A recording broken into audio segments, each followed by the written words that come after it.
You've interviewed some of the most remarkable people in the world. I'd like to ask you if there's one or two things that have really impacted your thinking. I definitely think about a lot of the incredible experts we've had on sleep. The reason I bring up sleep is because I think it's the one habit that incredibly impacts every other habit. When you get a good night's sleep, you're less likely to eat foods that are bad for you. You're more likely to have the energy to work out. You're going to feel more motivated and focused at work. It's the domino effect. And so for me, the things I've learned about sleep, the first is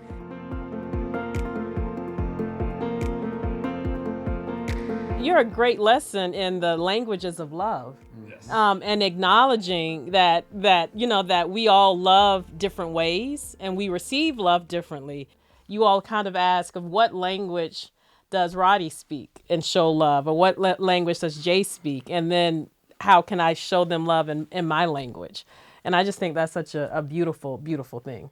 And laughter. I love that, you all are, the laughter that you continue to bring. And I know that in our relationship, that laughter is foundational. If you don't laugh, you'll cry. Yeah, exactly. Yeah, especially, when I first met Arndrea, she was serious as Board of Health.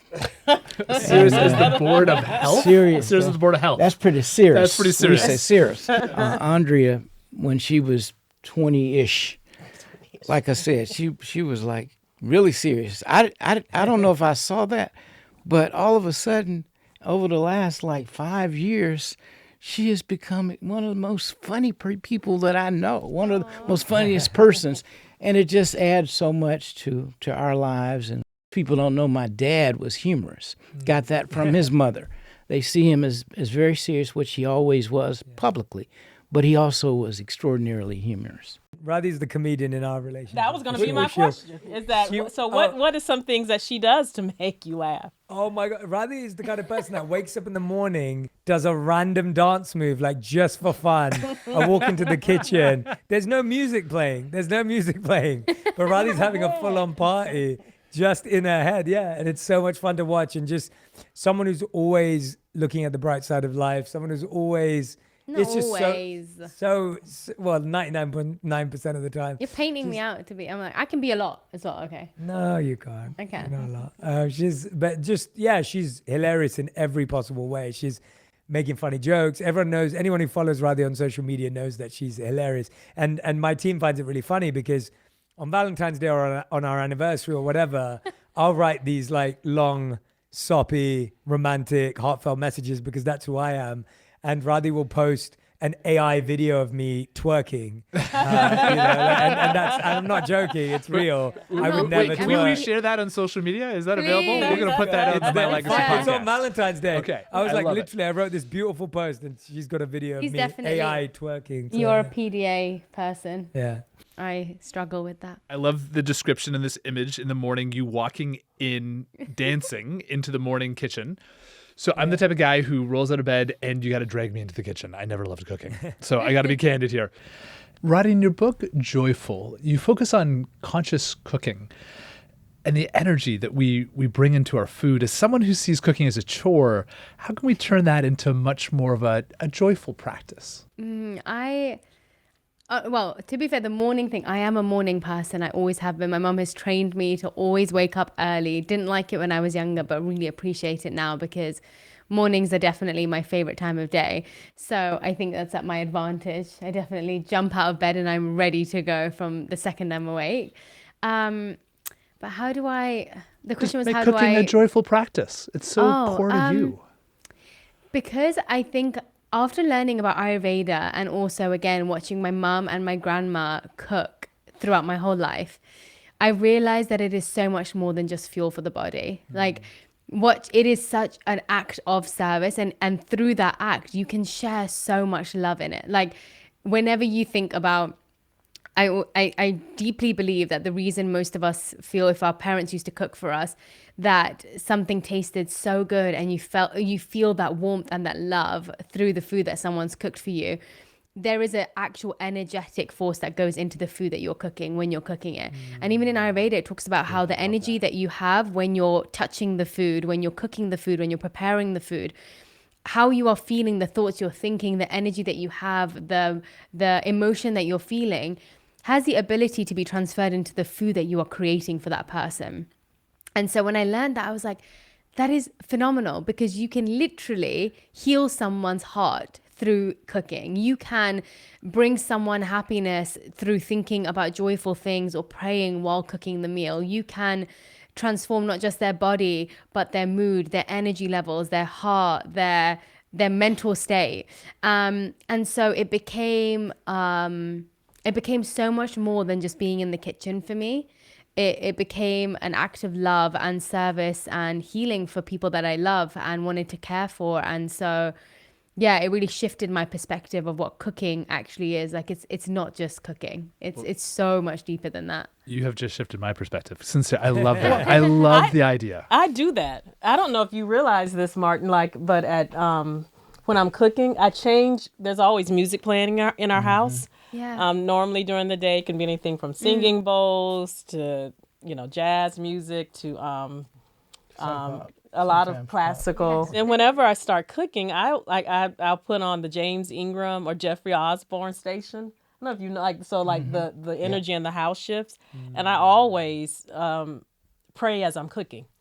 I do that I never even told you and Yolanda this, that as I'm cooking, I'm praying as I'm cooking. So I love that. I want to monitor that a little closer. But what a beautiful practice, something so intentional that we can do in our own lives. I love that, to channel our energy through our food to loved ones. And the passion of Ayurveda just makes it so much more special as well. Ayurveda basically just separates just how we have, I guess, like our genes or, personality types. In Ayurveda, it categorizes people into doshas, and it's basically a mixture of the elements that are within our body that create our personality, our physical features, our emotional balance during the day. Basically, every part of our life we kind of navigate through these different elements. And so some people have more of one element than another, and therefore you fit into different categories according to that. And it's actually really useful, because when I understood that Jay was a pitta, which means fire and water, if you think about what fire is hot in nature. It eats everything up. It is like, it's sharp and creates a lot of energy in the room.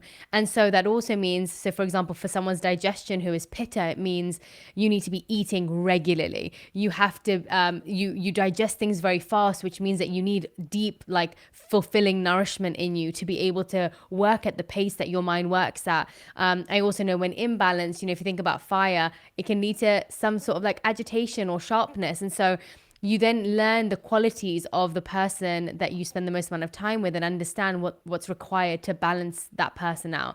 So whether it's making sure his meals are there on time for himself, or understanding that his digestion, the types of foods that he needs to eat, need to balance and be cooling to counteract the fiery nature. So it sounds a bit more complicated than it is, but it's actually quite simple once you start to read about it and understand it, and can really help to navigate the foods you eat, the environment that you're in, the workouts that you do, the things that you put on your skin. Literally every part of your life can be adjusted according to your dosha.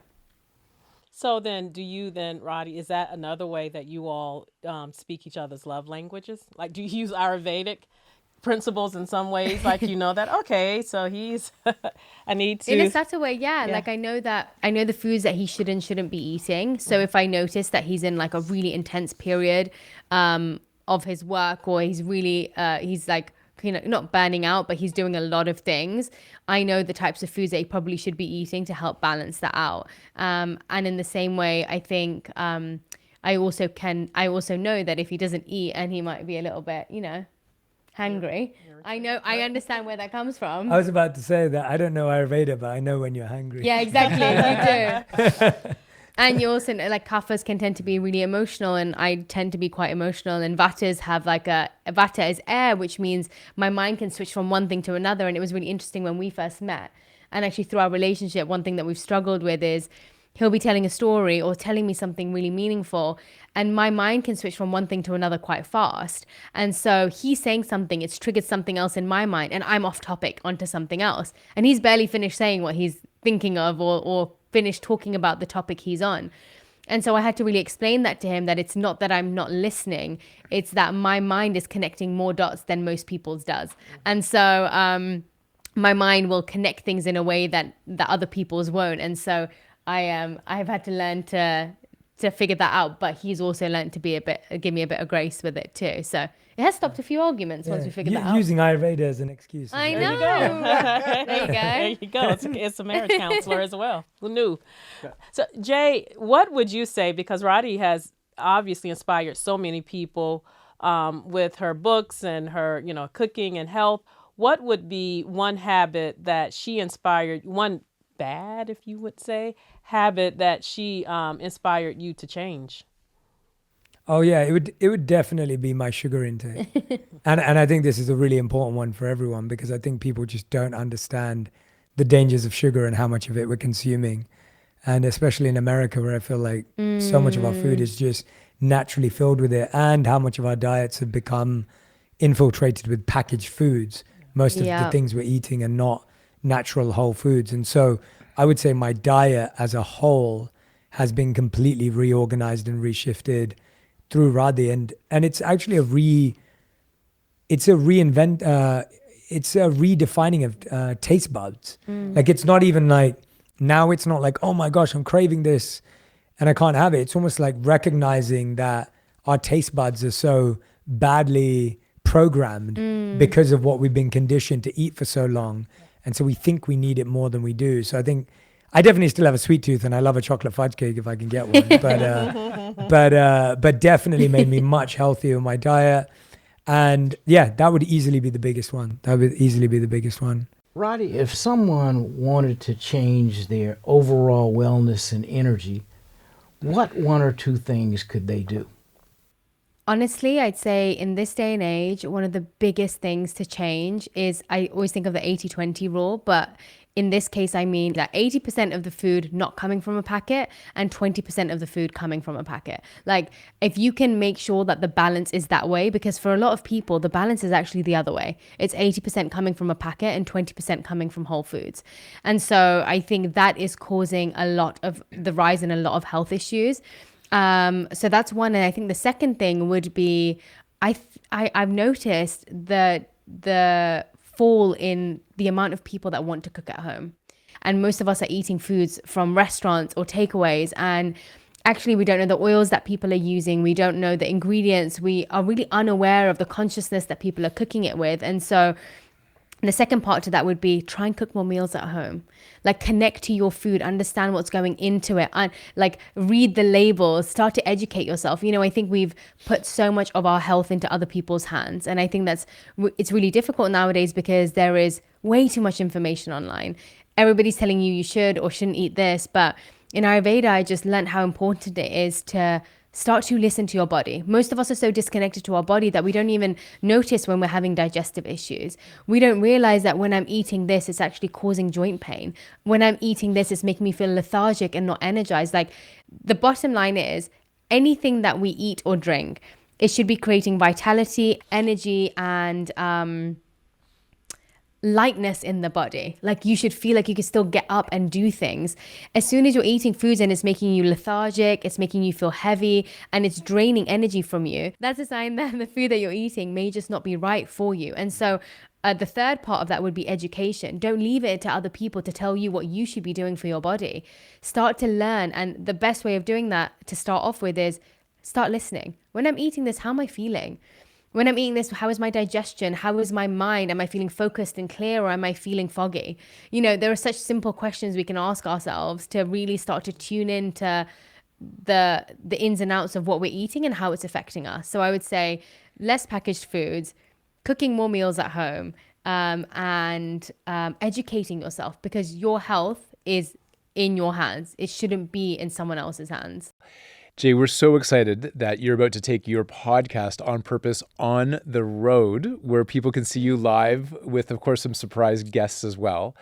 And what comes to mind is over the years, you've interviewed some of the most remarkable people in the world and gained their insight and wisdom on issues about happiness and living a fulfilled life.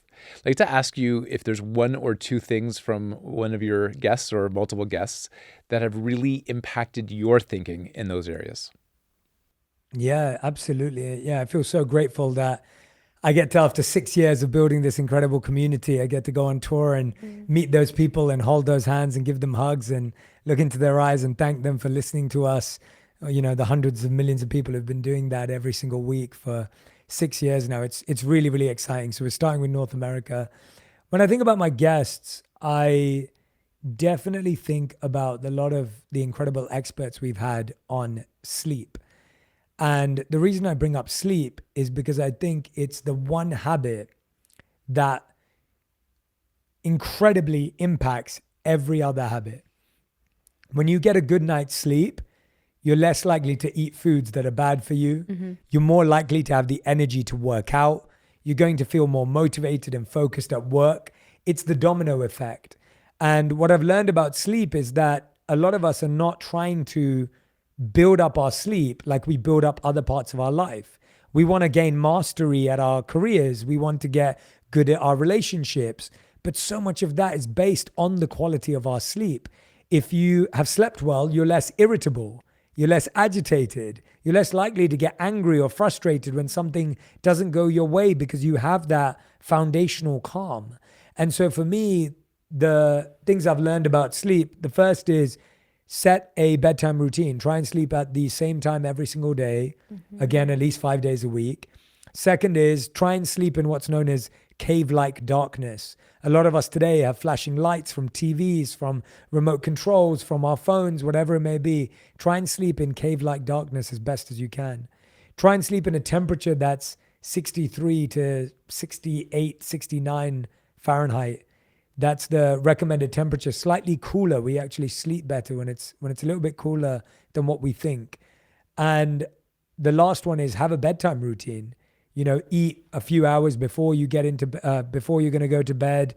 Stop looking at your phone an hour before bed. Really create that energy to be able to switch off. And so sleep has been something I've focused on with a lot of my amazing guests, and the fulfillment and sleep can give so much fulfillment and peace in life. I think it would change so much of our day. And the other one I'd say that has really moved me is a lot of the advice that I've received on people talking about childhood trauma and the need to revisit our inner child. Mm. I think what we don't realize is so much of what we see today is not someone's adult self, but their child self stuck in their adult body. Mm. And so when you're looking at someone, if you were to look at them as a child, you could actually understand why they say the things they do, mm-hmm. and why they demand the things they want, and why they behave the way they do, and why they act the way they do, because it's their child self. And I think if all of us were able to look at not just other people that way, but look at ourselves that way, and look at our child self and say, where have I not fulfilled my childhood dreams? Where have I not met my inner child? Where have I not really reconciled with that inner child? I think life would change incredibly. I think the way we talk to ourselves, I think if we talk to ourselves as if we were talking to a younger child, we would transform the hate and the harshness and the pain that we inflict on ourselves just through the self-criticism and the self-judgment and the self-harsh talk that we have in our mind constantly from the moment we wake up and we look in the mirror and comment on our weight, to the moment we go to work and comment on our intellect, and the moment we get home and comment on our effort and enthusiasm. We're constantly criticizing ourselves. And so I think the need to see each other as children, see ourselves as children, makes such a big difference and would hugely transform the planet we live on. And there's a beautiful quote by Russell Barkley that I love, where he said that the people who need the most love often ask for it in the most unloving ways. Mm-hmm. And I think that's what we are. The child self in us, we're not asking for love in adult ways. We're asking for love in childlike ways. And if we can heal that and recognize that in ourselves and the people around us, then we have the opportunity to truly have maturity which is what I think we're all so deeply looking for and seeking. So those are the couple of things that come to mind from the podcast. We have a book Wow. called What is My Legacy? Yeah. They And- lovingly Yes, contributed of to the course, book, yes. and we were so So grateful. we're all authors of that book, and one of the things that we talk about one is the importance of your inner child, and one of the things that that I talk about in my portion of the book is that I have, in fact, I have a lot of them around a childhood picture of myself in a frame next to my bed. So that's one of the first things that I see in the morning and last things at night. And we also talk to people and even encourage them to even put as your screensaver a little version of yourself as your screensaver to constantly reinforce and seeing that little person of you and connecting with that inner child. Jay and Radhi, just thank you guys so much for contributing to What is My Legacy. We're very grateful. And one of the things that really stood out based on this conversation is not just how trauma is within us, especially childhood trauma, but also through epigenetics. Trauma can be passed down from generation to generation Yes. to generation. Do you have any insights on that topic? I personally think that it's something we have to reflect on, and a simple way I like to reflect on it is something I call the gifts and the gaps. And so I believe there are certain gifts we got from our parents, and we now expect others to give us those same gifts. And there are certain gaps that our parents left, and we now want others to fill those gaps. Right. And I think the key in both of those scenarios is learning to give yourself those gifts and fill those gaps yourself. And so I think that's a very simple entry-level way into this topical conversation that can be really big, really scary, really challenging, which ideally you do with a therapist and someone who's trained to guide you through that journey. But for those who are moving into that space themselves, think about what habits you repeat because they're triggered from your parents, what habits you have today that maybe aren't yours but have come from something in your past. And very quickly, you'll be able to make little adjustments that can save your future from your past.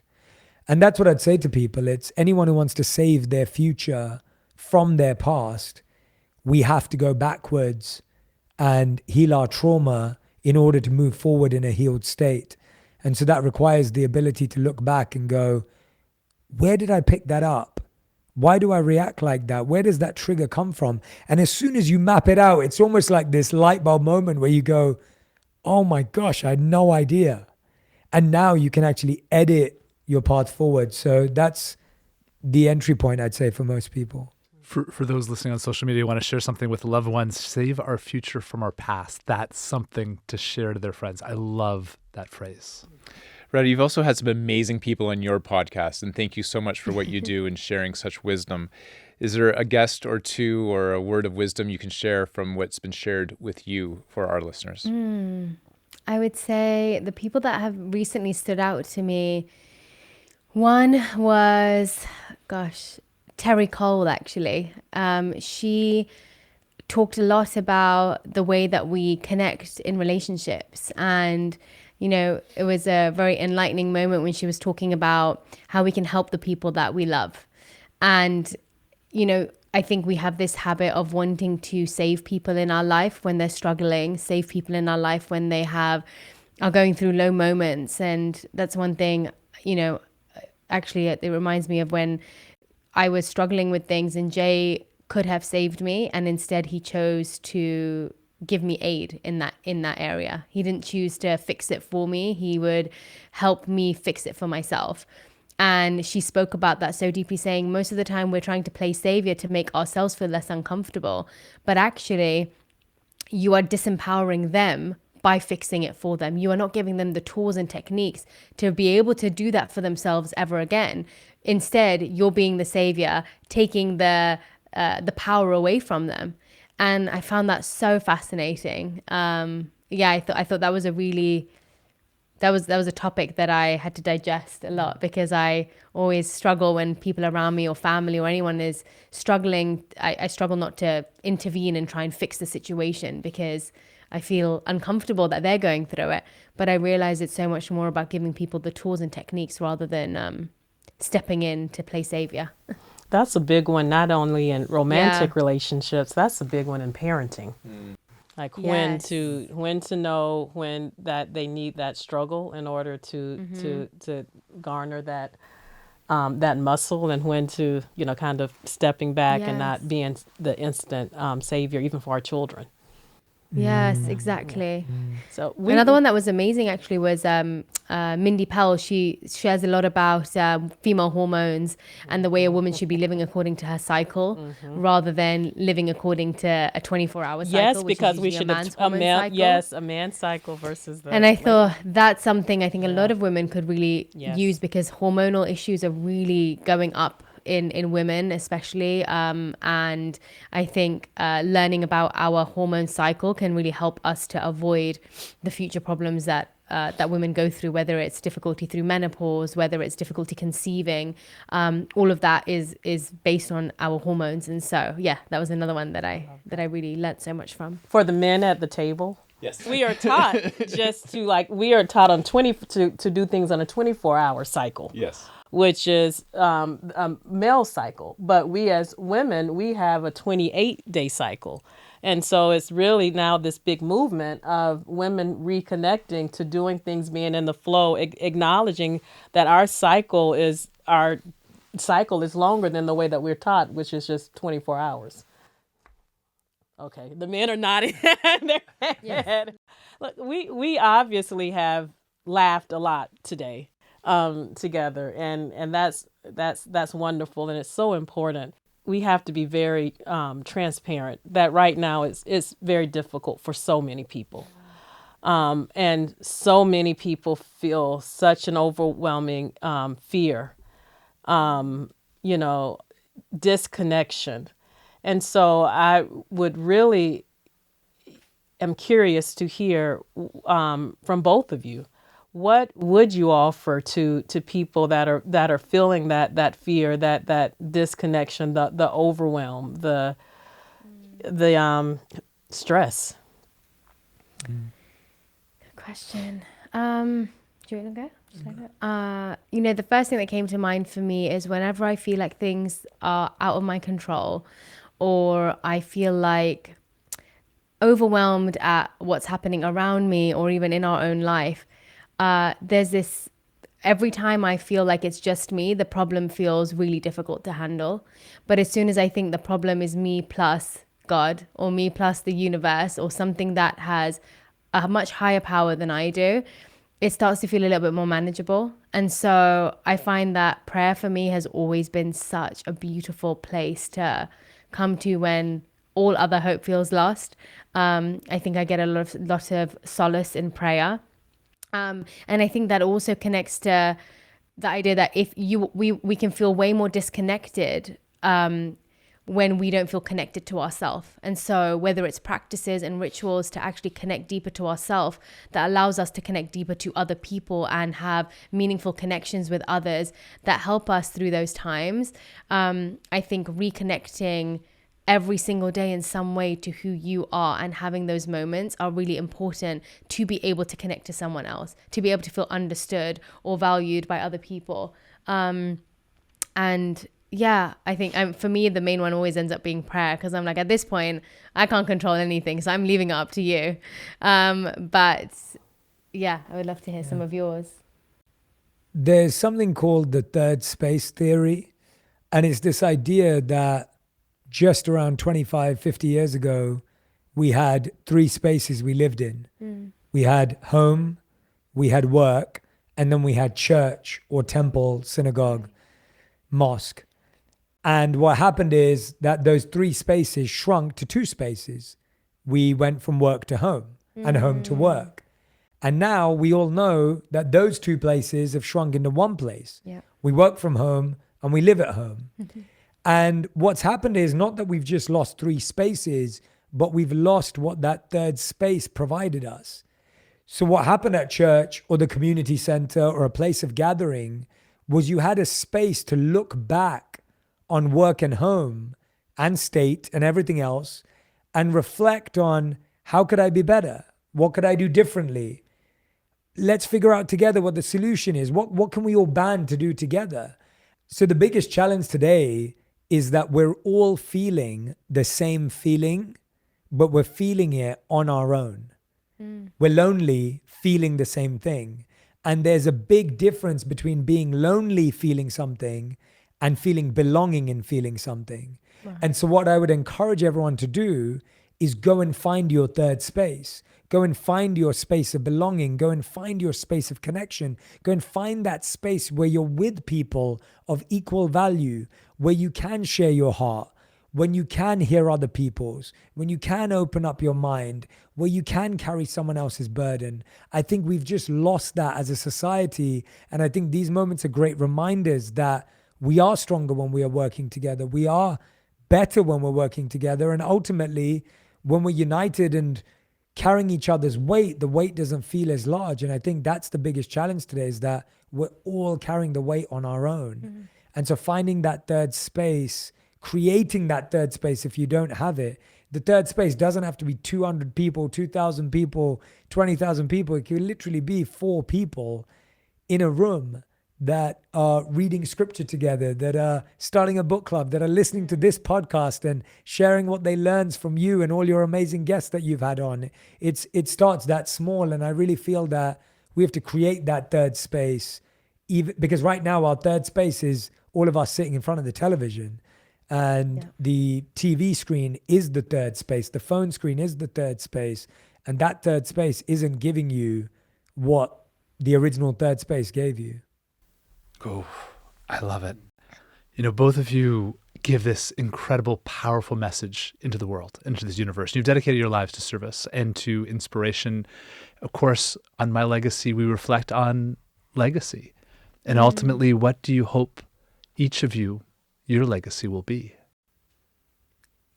It's really interesting. When I think about legacy, I think about things that are timeless and things that will last forever. And if I'm completely honest, I don't think anything I've done or said or created will last forever.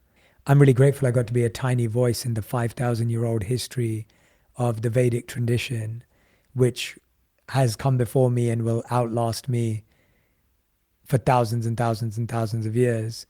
And so the legacy is the ancient wisdom that is actually timeless wisdom. It's not ancient because it's as relevant today as it was 5,000 years ago. And the fact that those spiritual texts, I've been able to share those in my books and quote them in my writing and my videos and my work, I feel grateful I got connected. So the legacy is really for those texts to live on, which would live on with or without me.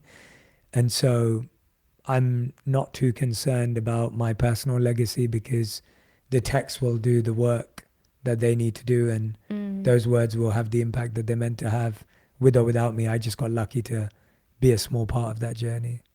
Yeah, I think mine might be along the same lines of it. You know, I remember when I started sharing anything that I was learning online, I would really struggle because I didn't feel qualified to do it.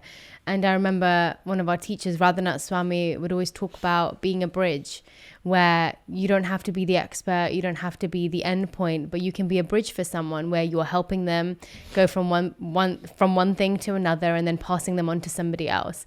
And I really loved that, and it really helped me to feel qualified to some degree to be able to do that for people. And I actually think when I reflect on my life, what legacy I carry of my grandma or my mum or my dad or anybody that's been before me, it is the knowledge that they've imparted in me, whether it's through the food that I make, whether it's through the way that I interact with people after having watched the way that my dad interacts with them, whether it's the spice knowledge that my grandma has taught me about how to heal my body through it. It's like that information is the legacy, because every single thing material can become invaluable so easily. And so I think for me, yeah, it's being able to share all those little moments of teachings that you've had in your life and passing that down or to other people in hopes that they're able to nourish their lives with it and then also pass that to other people. If that makes sense. Yeah. How beautiful that we started with your grandmother and that Yeah, we ended with your grandmother. Yeah. Jay and Radhi, thank you for sharing your wisdom, your love with each other in that beautiful, authentic way.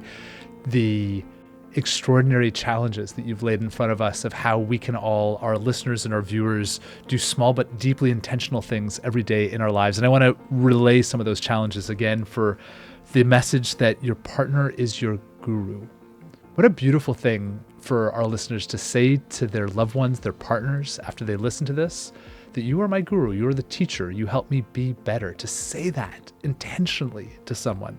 And then I also love the small but powerful idea of, while we're cooking, to infuse the love, to say a little prayer. Arndrea, your music, a little bit of love. Jay and Radhi, thank you for living your legacies every single day and reminding us that purpose isn't something we find, it's something we create in our lives. Oh, Thank you We're so so grateful to much. all of you for creating what felt like such a beautiful, safe space, even though we're connected virtually. It speaks So to all of your true. energies. It just felt like we were all in the same room. And so thank you so much. If you enjoyed today's conversation, subscribe and share the podcast with friends, family, and loved ones, and follow us on social media at My Legacy Movement. At the heart of this podcast is Dr. King's vision of the beloved community and the power of connection. This podcast is a testament to that vision and the product of collective effort, enriched by the voices, stories, and support of so many. My Legacy Podcast is available on the iHeartRadio app or wherever you get your podcasts.